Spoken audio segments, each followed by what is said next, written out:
আমরা রব্বে কায়নাতের দরবারে শুকরিয়া জ্ঞাপন করি যে আল্লাহ পাক রব্বুল আলামিন আমাদেরকে সুস্থ রেখেছেন।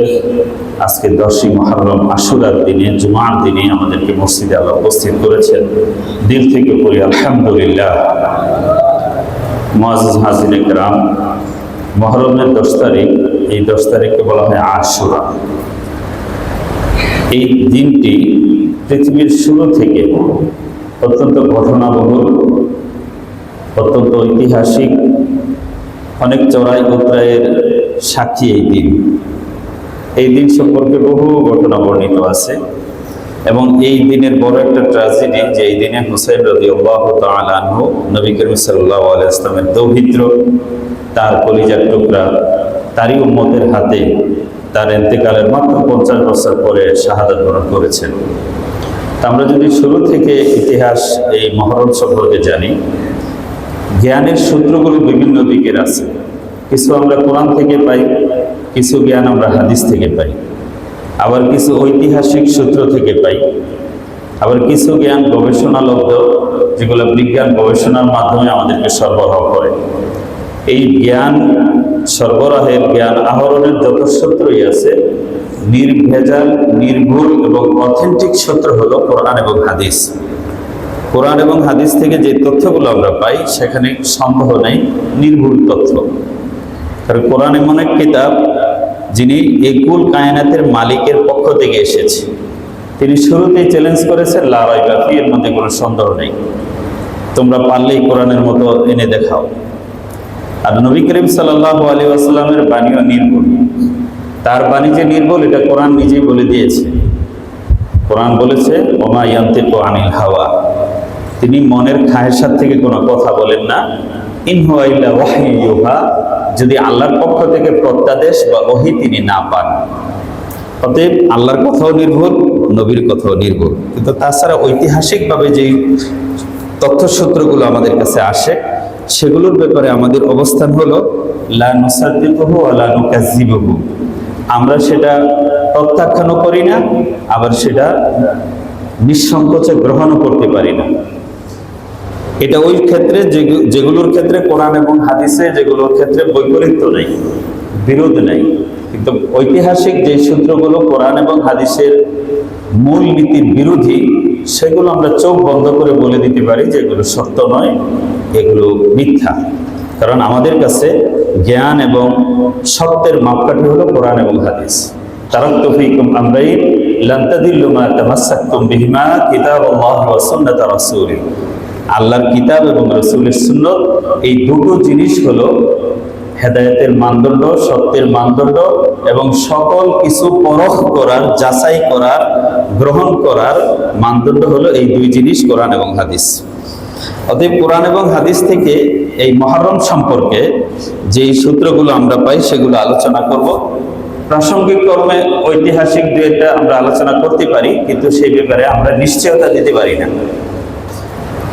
কোরআনুল কারীমে এই মাস সম্পর্কে আমি যে আয়াত পড়েছি, এই আয়াতে এই মাসের ফজিলত সম্পর্কে বলা হয়েছে। তাছাড়া স্পেসিফিক মুহররম সম্পর্কে অন্য কোনো আয়াত বলা হয়নি। এই আয়াতটি হলো সূরাতুত তাওবার 36 নম্বর আয়াত। এই আয়াতে আল্লাহ বলেছেন, ইন্না ইদ্দাতাশ শুহুরি ইনদাল্লাহি 12 শাহরান ফি কিতাবিল্লাহ ইয়াওমা খালাকাস সামাওয়াতি ওয়াল আরদ, যেদিন থেকে আল্লাহ পাক রব্বুল আলামিন আসমান জমিন সৃষ্টি করেছেন, সেদিন থেকেই এই পৃথিবীতে মাস হবে 12টি, বছরে 12 মাস হবে, এই নির্ধারণ আল্লাহ নিজেই করে দিয়েছেন। মাস বছরে 12টা হবে, এটা কোনো বিজ্ঞান গবেষণা করে করেনি, কোনো ক্ষমতাশালী রাষ্ট্রপ্রধানও করেনি। এটা আল্লাহ রব্বুল আলামিনের পক্ষ থেকে, দুনিয়ার আদি থেকে এটা আল্লাহর সিদ্ধান্ত। ইসনা আশারা শাহরান, 12 মাস হবে। মিনহা আরবাআতুন হুরুম, ওই 12 মাসের মধ্যে 4 মাস হবে বিশেষ সম্মানিত মাস, বিশেষ মর্যাদাপূর্ণ মাস। আরবাআতুন হুরুম, এই 4 মাস কোনটি? এই আয়াতের তাফসিরে নবী করিম সাল্লাল্লাহু আলাইহি ওয়াসাল্লামের পক্ষ থেকে হাদিসে এসেছে, সেগুলো রজব, যুলকাদা, যুলহিজ্জা, মুহররম। এই 4 মাস হলো বিশেষ সম্মানিত মাস। যালিকাদ দীনুল কাইয়্যিম, এটা আল্লাহ পাক রব্বুল আলামিনের প্রতিষ্ঠিত বিধান। এই বিধান আল্লাহ করে দিয়েছেন যে এই বছরের 4 মাস 12 মাসের মধ্যে এই 4 মাস বিশেষ সম্মানিত হবে। সম্মানের অর্থ কি? এই মাসে যুদ্ধ বিগ্রহ মারামারি কাটাকাটি করা যাবে না। এই মাসে পাপ করা অন্য মাসের তুলনায় বেশি পাপ হিসেবে গণ্য হবে। ফালা তাজলিমু ফীহিন্না আনফুসাকুম, এই মাসগুলোর মধ্যে তোমরা নিজেদের উপর পাপ করে জুলুম করো না, নিজেদের উপর পাপের বোঝা বাড়াইও না। এবং এই মাসের সম্মান একেবারে দুনিয়ার শুরু থেকেই চলে আসছে। এই মাসগুলোর মধ্যে যুদ্ধ বিগ্রহ যারা করত তারাও এই মাস আসলে বন্ধ করে দিত। চুরি ডাকাতি যারা করত, ডাকাতি করত, কিন্তু এই মাস আসলে ডাকাতি করা বন্ধ করে দিত। কারণ হাজিরা আসতে যেতে পথ যেন নিরাপদ থাকে। জুলকাদা মাস হাজিদের আসতে, জুলহজ হজের মাস, আবার মুহররম হলো ফিরে যাওয়ার মাস। রজব মাসে মানুষ উমরা করতে বেশি, এই মাসও নিষিদ্ধ মাসের অন্তর্ভুক্ত। তো এই সম্মান দুনিয়ার শুরু থেকে আছে। এই মুহররম হইল সেই সম্মানিত 4 মাসের 1 মাস। কোরআনুল কারীমের এই বর্ণনা থেকে আমরা মুহররম মাসের সম্মান পেলাম। কোরআনে এতটুকুই বলা হয়েছে। হাদিস শরীফে আবার কিছু অনেকগুলো হাদিসের মধ্যে মুহররমের সম্মান গুরুত্ব সম্পর্কে আছে। এই হাদিস শরীফে মুহররম সম্পর্কে বলা হয়েছে এটা আল্লাহর মাস। সবই তো আল্লাহ, স্পেশালি কোনো বিষয়কে আল্লাহর সাথে যুক্ত করা তার সম্মানকে আরো বেশি বাড়িয়ে দেয়। সব মসজিদই আল্লাহর, কিন্তু মসজিদুল হারামকে বাইতুল্লাহ বলা হয়েছে। আল্লাহ নিজে বলছেন তাহির বাইতি, আমার ঘরকে পবিত্র করো। আল্লাহ নিজে এটা তার ঘর বলেছেন। আল্লাহ যখন নিজের ঘর বলেছেন, এটা সম্মান অনেক বেড়ে গেছে না? অনেক বেড়ে গেছে। তো হুজুর আকরাম সাল্লাল্লাহু আলাইহি ওয়াসাল্লাম বলেছেন আফজালুস সিয়াম বা'দা রমাযান শাহরুল্লাহিল মুহররম, রমজানের পরে সবচেয়ে সম্মানিত ফজিলতপূর্ণ রোজা হইল আল্লাহর মাসের মুহররম মাসের রোজা। আল্লাহর মাস মুহররমের রোজা, শাহরুল্লাহিল মুহররম। তো আল্লাহর নবী কি বলছেন? এটা আল্লাহর মাস, মুহররমকে আল্লাহর মাস বলছেন।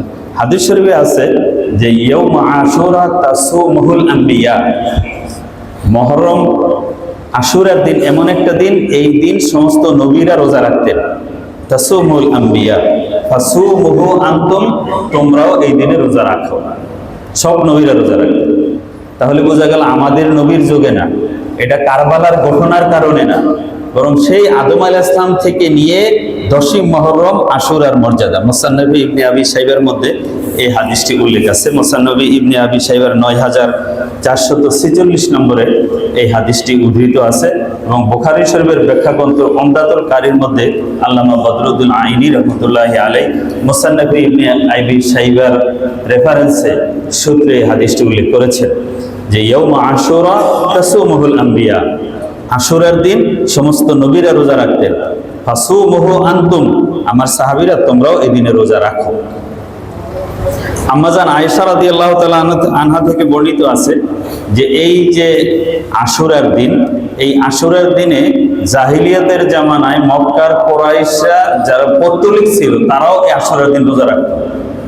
আম্মা জান আয়েশা বলেন, আনা আয়েশা রাদিয়াল্লাহু তাআলা আনহা قالت كان عاشوراء يوما تسومه قريش في الجاهلية, আশুরার দিন এমন একটা দিন যে দিনে বর্বরতার যুগে, মূর্খতার যুগে কুরাইশরাও রোজা পালন করত।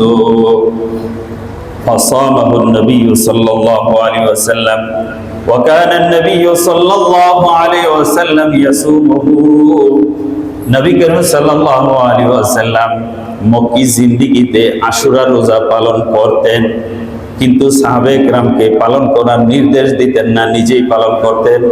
তাকে দেখে দেখে অনুসরণ করে নিজে থেকেই কিছু সাহাবে কেরাম সেদিন রোজা পালন করতেন। ফালাম্মা কদিমাল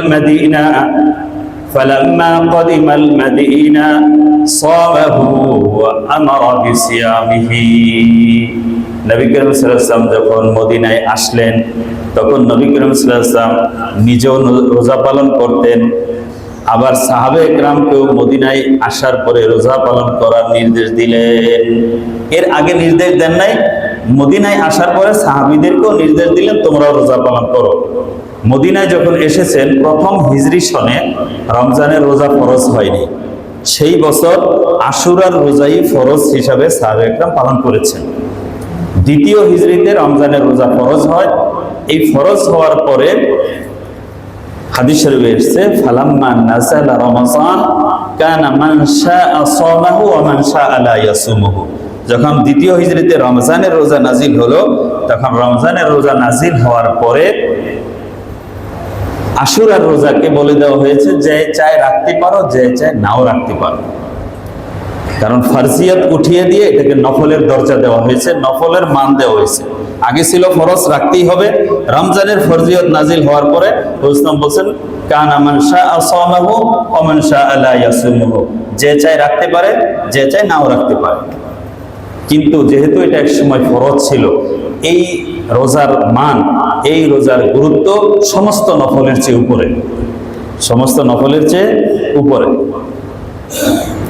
এই জন্য বলা হয়েছে আফজালুস সিয়াম বাদা রমাযান শাহরুল্লাহিল মুহাররম। রমজানের পরে সবচেয়ে গুরুত্বপূর্ণ, সবচেয়ে ফজিলতপূর্ণ, সবচেয়ে তাৎপর্যপূর্ণ সিয়াম হলো আশুরার সিয়াম। নবী করিম সাল্লাল্লাহু আলাইহি ওয়াসাল্লাম বলেন সিয়ামু ইয়াউমি আশুরা আহতাসিবু আলাল্লাহ আইয়ুকাফিরা সানাতাল্লাতী ক্বাবলা। আশুরার রোজার ব্যাপারে আল্লাহর কাছে আমার আশা, আল্লাহর কাছে আমার এই ধারণা অবিশ্বাস যে তিনি বিগত 1 বছরের গুনাহ এই রোজার পরিবর্তে মাফ করে দিবে।